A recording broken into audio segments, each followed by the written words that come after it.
Hey y'all, this is Lydia. A message just came through in regards to this full moon in Leo we have coming up, which will be square Uranus, which is still with the North Node in Taurus. And this is a fixed T-square, which is significant. Fixed energy is that energy that sustains us. It is that energy that we can use to really bring things forward in a consistent way.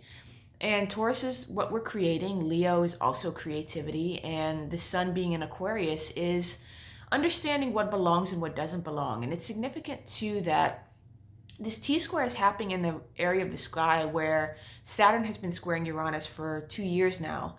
And they're done with their squares, but now it's the sun and this full moon in Leo that's really bringing our awareness into it, bringing in an energy of grounding things in and solidifying things in. The moon rules the body, and wherever the moon is in the sky, whatever it's applying to, it's pulling that down to earth. Because remember, the moon is our satellite. It is the closest luminary to the planet, and it's always revolving around us. It's the first thing we encounter when we're born, is the mother, Luna. So wherever the moon is applying in the sky, if it's approaching a planet, if it's coming into a full moon, it's really bringing things down and grounding things in.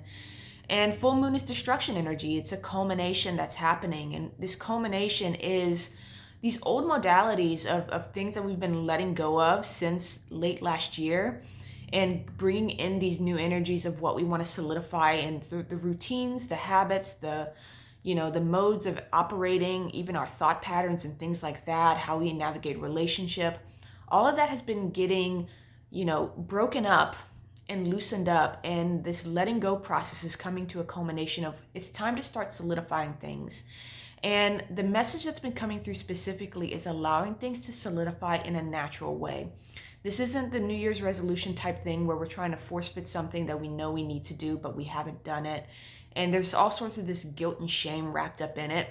This is completely different. This is paying attention to, in the past, what sort of things do you do now that you do second, like without a thought in your head? It just happens naturally. And if you didn't do it, and it's a healthy practice and it's something you love to do, if you didn't do it, it would feel off. But you don't think to do it, you just naturally do it.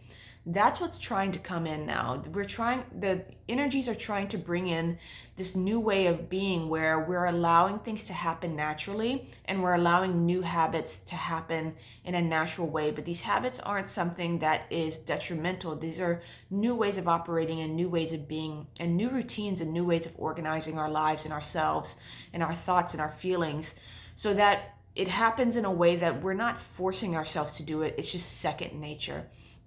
And this full moon in Leo with the T-square to Uranus is sort of like the last stop of, if we've been holding on to anything, is sort of the jackhammer that's coming in to being like, nope, this isn't working. I know it's hard to let it go. I know it's been in your life a long time, but it no longer belongs. That's Aquarius, what belongs and what doesn't belong. So that's getting pulled out. It's being broken away. And for some, this could be a very heavy process. It could be things that are big in our lives that are pulling away. For others, it could just be other, smaller things, just a tweak here and a tweak there that needs to happen, like letting something go in terms of what we're eating or what we're doing or where we're allowing our thoughts to go, so that we can really bring in a solidifying effect of things coming together for us to take this new way of being and this new way of operating into a new chapter. And this is a big one.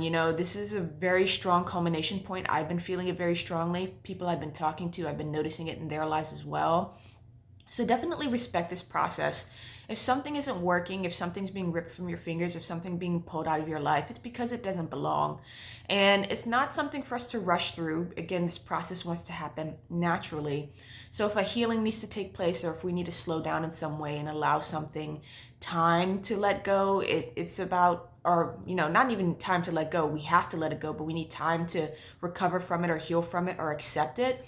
Give yourself that grace, allow yourself that space, and have that self-love and that self-nurturing enough to really commit to it and accept that something is, crumbling from your life, but at the same time, allowing that space for yourself to be okay with it and allow it to sort of go through its own process of coming together in its own time. But this is all serving us to go into 2023 with a whole new groove and a whole new way of being. And it's the end of the astrological year, but it's the beginning of the Gregorian calendar, these winter energies, Capricorn, Aquarius and Pisces, these energies can be, I find they can be harsh sometimes because it is this bigger collective energy that kind of doesn't care about our feelings. It's trying to get us to a higher connection, a higher place, a higher vibration. And when we hit these energies, it's like it's the buck stops here sort of energy, it can feel like. And we're going through that passage, we're going through that portal, and we're being asked to trust. And for some, it can be light, for others, it can be really heavy. That brings us back to acceptance and accepting where we are, accepting what's happening in our lives so that we can make conscious, loving, right decisions, right for us in the moment. That isn't based on the past. It isn't based on what was right before, or what was wrong before. It could be right or wrong now. That's for us to discern in the present moment and to honor that and respect that as well. So that's the message for the morning. I'm sending love and wishing you well. Bye.